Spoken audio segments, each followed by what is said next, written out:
যেরকম মিউজিক থাকে সেরকমই কিন্তু মেকআপটাও করতে হয়। যেহেতু এই গানটা আমি চুজ করেছিলাম, এই গানের মধ্যে খুব একটা বেশি জায়গা ফাঁকা ছিল না, মানে মিউজিকের জায়গাটা, তো এইটুকু মিউজিকের মধ্যেই আমার টোটাল মেকআপটা কমপ্লিট করতে হতো। আর আমি মেকআপ করতে করতে পুরো মেঝেতে বসে গেছি, কারণ প্রচন্ড পেইন হচ্ছিল কোমরে। কারণ আজকে আমার স্টুডিওতে স্টুডেন্টদের ক্লাস করানো ছিল, আমি ওদেরকে কিন্তু ছুটি দিয়েই তারপরে আবার রিলস করতে বসে গেছি।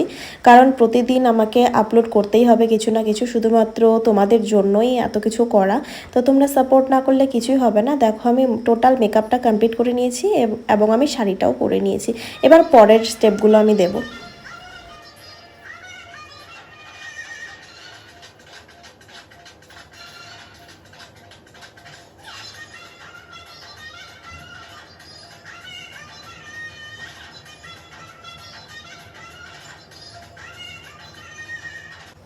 তো এইভাবে করেই কিন্তু আমি লাস্ট স্টেপগুলো করি।